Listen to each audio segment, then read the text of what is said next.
Hey guys, new video here. Tips for newer players as well as a little bit of currency generation for you guys. If it's like maybe your first league, maybe it's your second league, and you're feeling a little bit unsure because there is so much in this league. It's a double content league, right? Permanent expansion that goes core, as well as having a challenge league, which is the 3-month league, the Metamorph league. And there's a lot of stuff in there too. A lot of changes going through, a lot of patches coming out every day. You know, small hot fixes. We have a bigger patch later this week that is going to be the suction patch, where you no longer have to click and pick up an organ. It just goes into Tawny's inventory when you kill the monster. So no more picking up, no more even seeing it on your map. The icons on the map will probably still be there.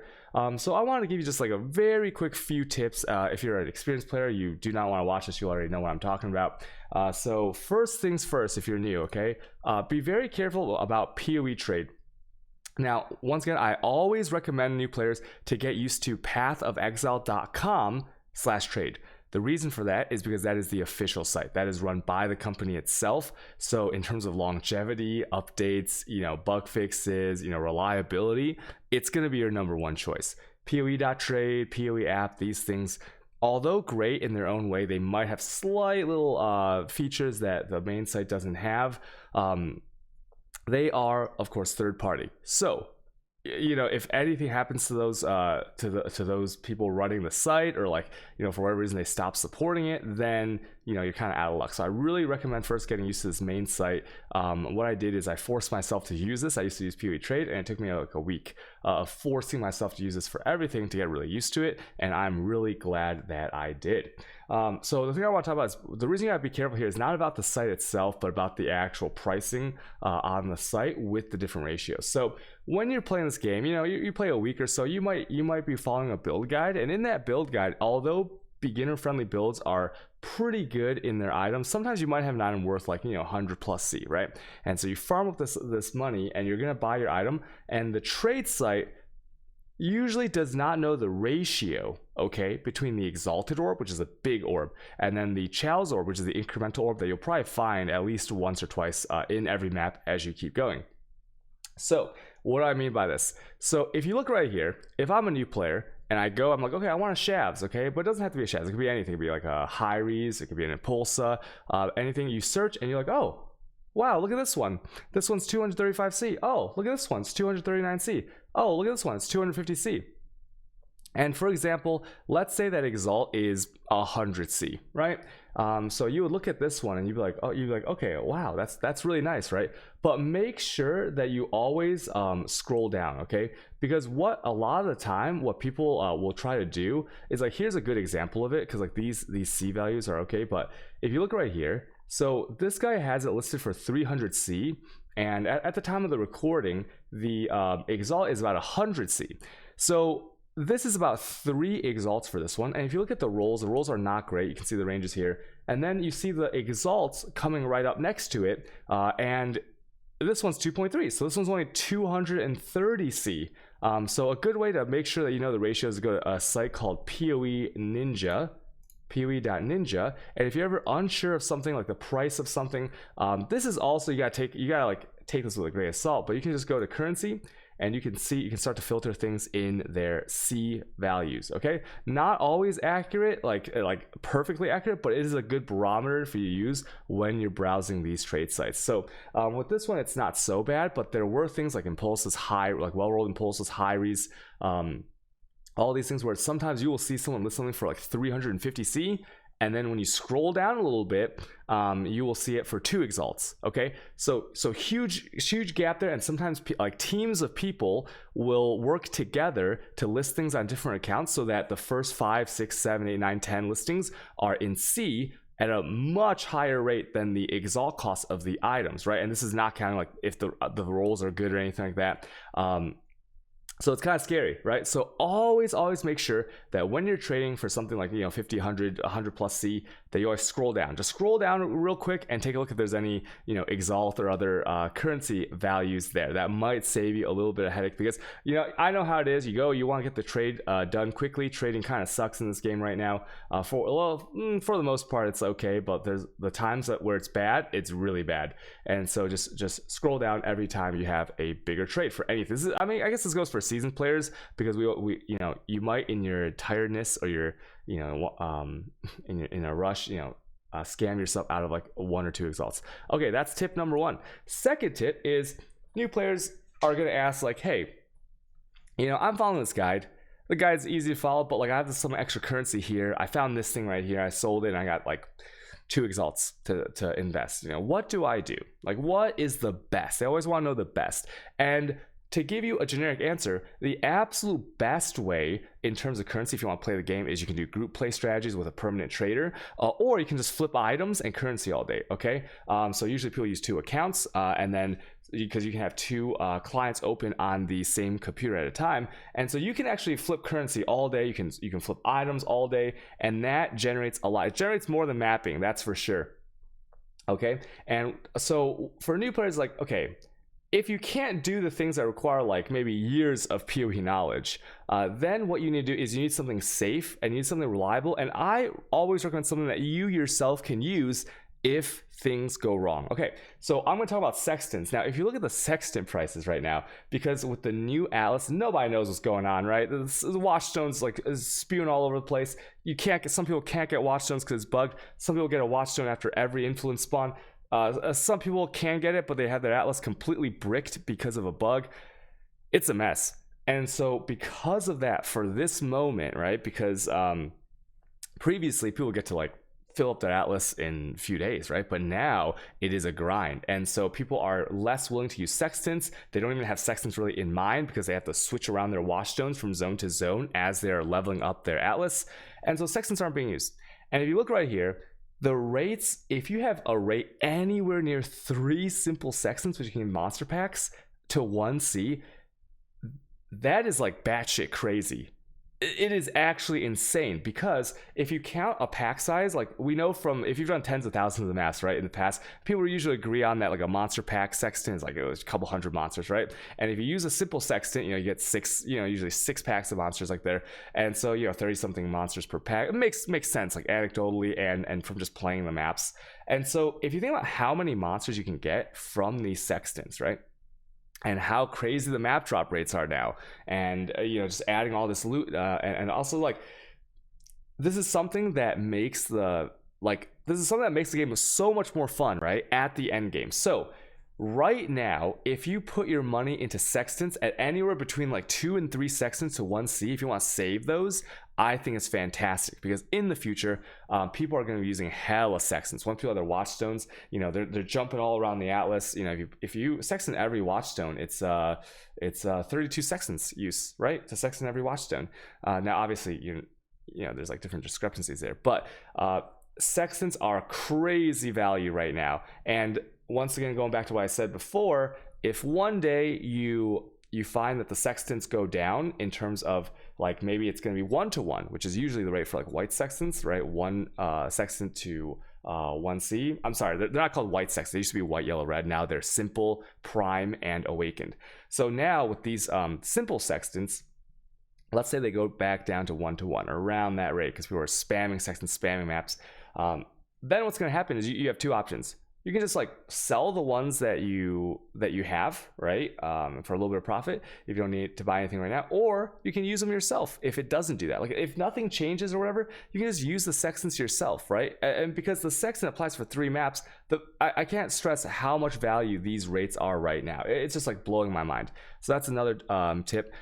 One more thing. As a new player, you will be picking up a ton of 6 sockets. If you sell 6 sockets to the inventory, to the vendor, it will give you 7 jewelers. That's almost 2 fusings. And if you look at the fusing rate right now in terms of exalts, if you're playing like even a few hours a day, you should be able to make like an exalt or 2 just from the fusings, right? Just by selling 6 sockets, getting the jewelers. You can either sell the jewelers for exalts, or you can convert to fusings, whichever one is the better rate, and you can sell the fusings to these to people for exalts. And that is pretty reliable, because 150, 160 fusings is not that much at all.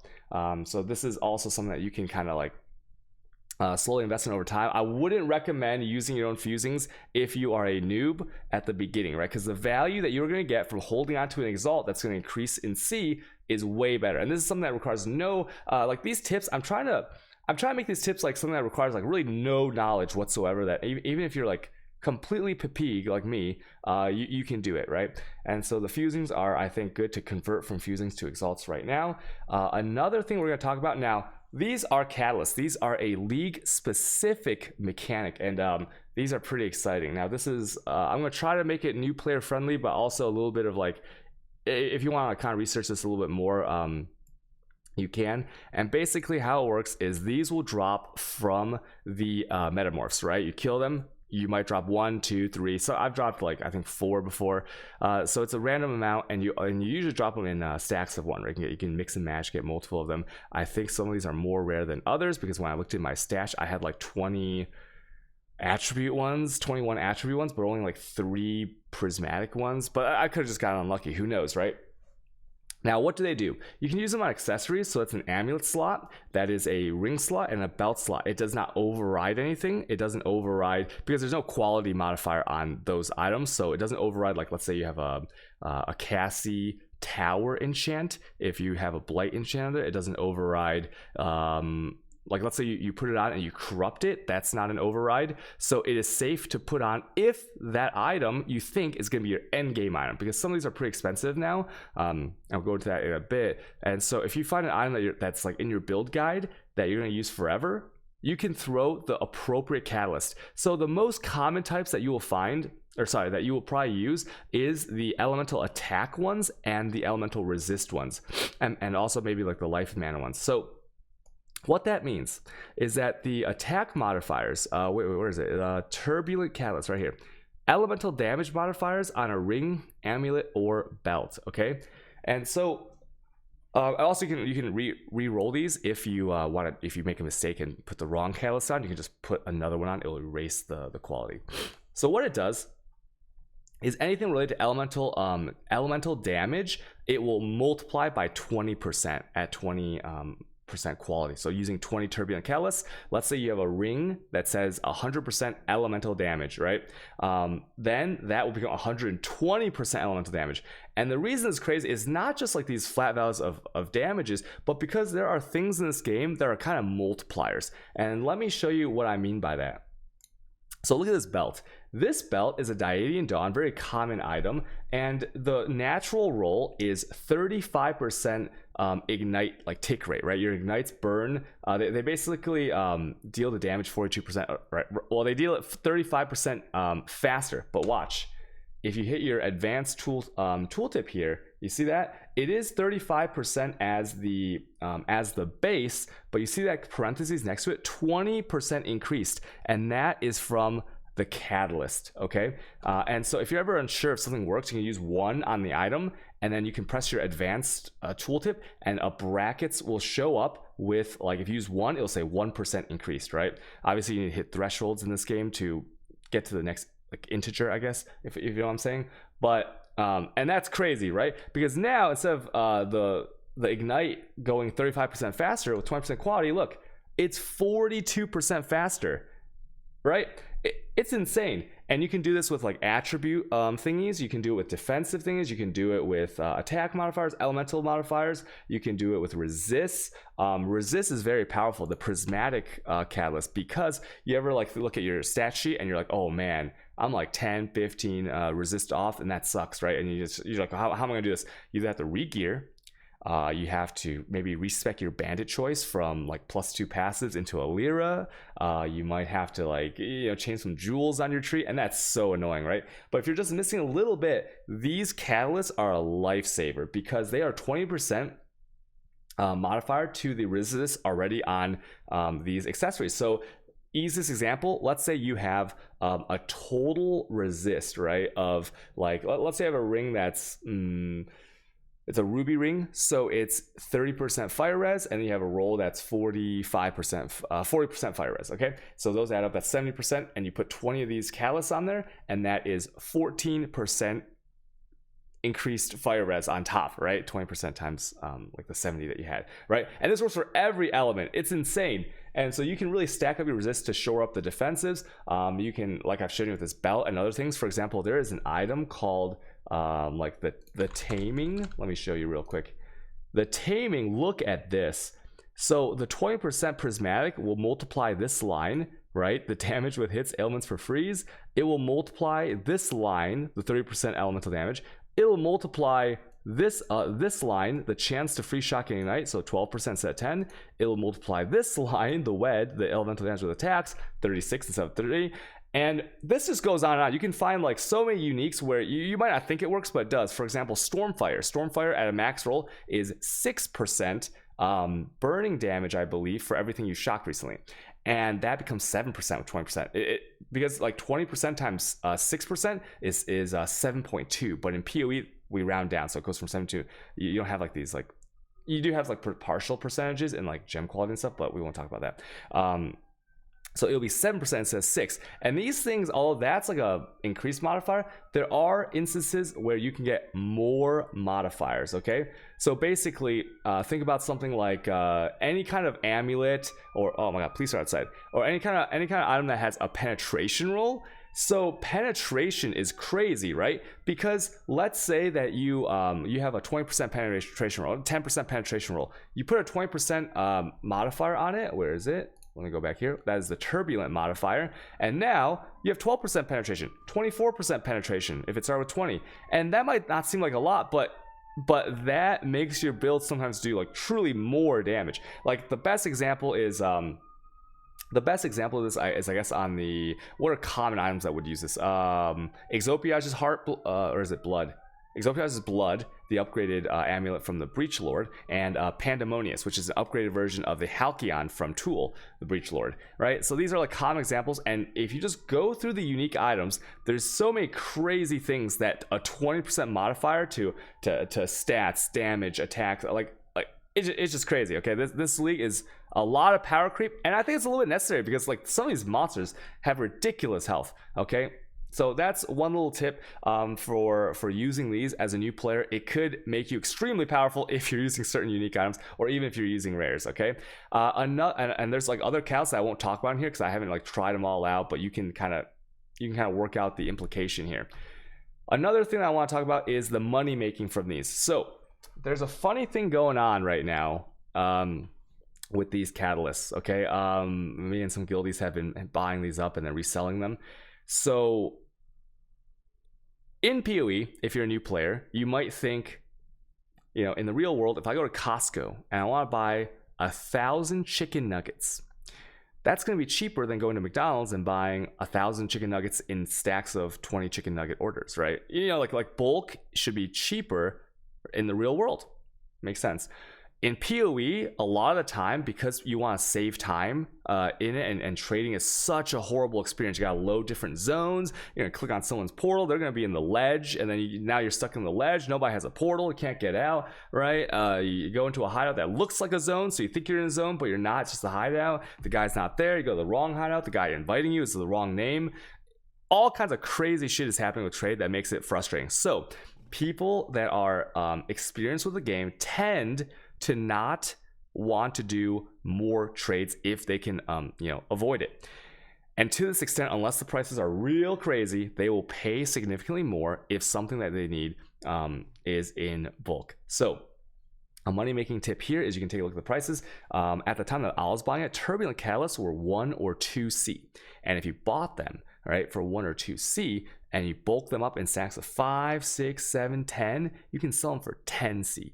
And I'm not even kidding. Like you could buy for 1 or 2C, sell it for 10, so it's 7 to 10C, depending on the range, depending on the day and the time, and whoever wants them. But yeah, because once again, if you save someone 9 trades, right? If you do 10, if you sell a bulk of 10, you save the guy 9 trades. That's probably 20 minutes of their time, honestly. Like 10, 20 minutes at a time sometimes, because sometimes people don't respond.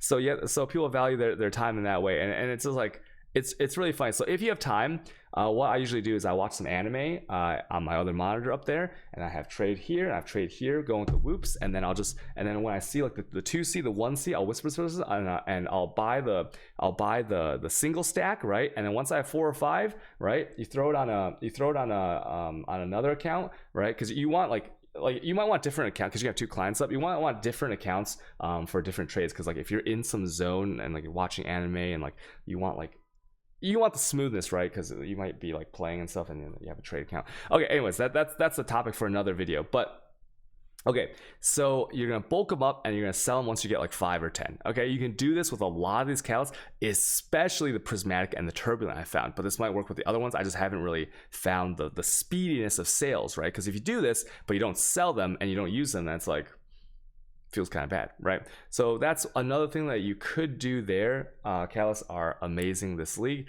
And yeah, that's about it that I want to talk about for this video. Just some quick tips. This league is still amazing, right? Still pushing Alice. It's going to be really fun. Can't wait to see what else the game holds, especially after the patch where we don't have to pick up organs. Okay, that's the video, guys. I hope you guys enjoyed. Okay, bye everyone. Bye.